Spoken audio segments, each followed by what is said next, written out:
meeshaan xalwa Kismaayo waa meesha xarunta ugu weyneed weeye Boosaaso ninkii yaqaana marka waa kafeegeedii waa meel restaurant ah magacaan xalwa Kismaayo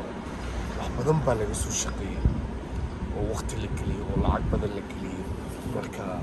wayna salaameynaa magaalada hal baa inuu soo cali kala jeerayso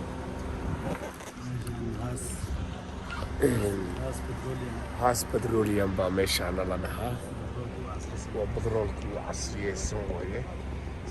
مركب بوساس كبحيسي وعمل والبقايم كرت ما شاء الله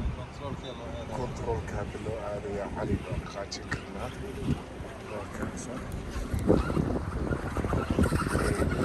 علي مسؤولينا عرمان وصعنا مانتا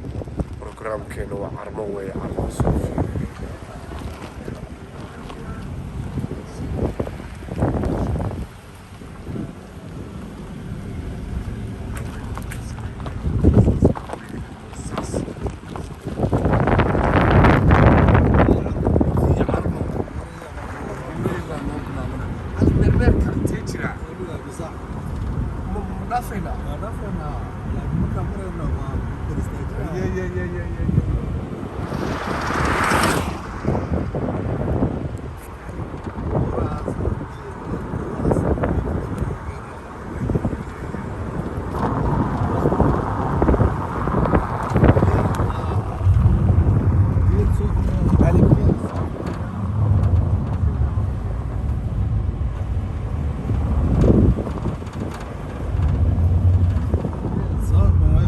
geel soo dhumay daawadayaal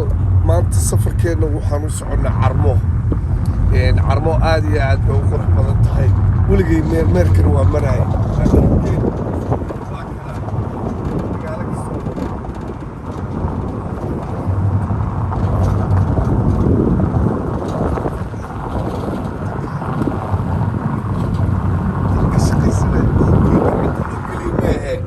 dadka waa iskaga nool yihiin leebis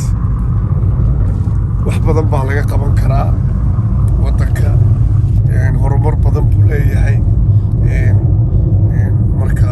waxaan leenahay caliyow waa kanaa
Kismaayo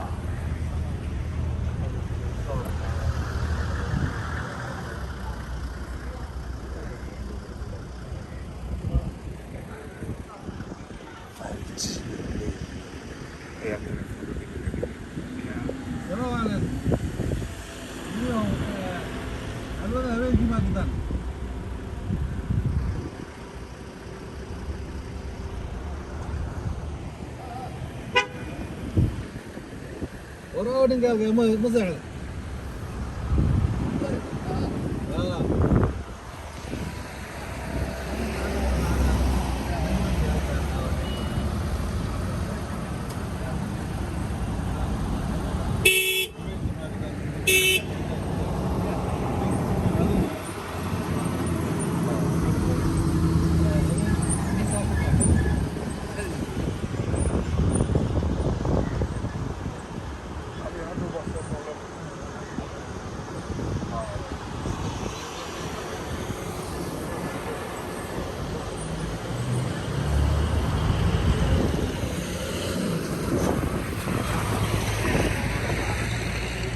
maanta boosaasaan joognaa aan ku wareegaynaa almacruuf waa ka nimaaday dadkii ayaa u hiilinaya shaqaale miyaa loo qabtay ma naqaano marka waxaan leenahay boosaasaan joognaa waxaan leenahay boosaaso barnaamijii aynu kugu talagalnayno inay sameynaynaa marka la socdo waa boosaaso maasha allah boosaaso iska magaalada iska dadki badan ma ahan waa magaalo multiculture ah magaalooyinka kaloo dhan jirib iyo qabiil maahan laakiin magaalada waa loo wada sameeyey adigii jireerka waxa kale heshaan adigii eelaayka waxa kale heshaan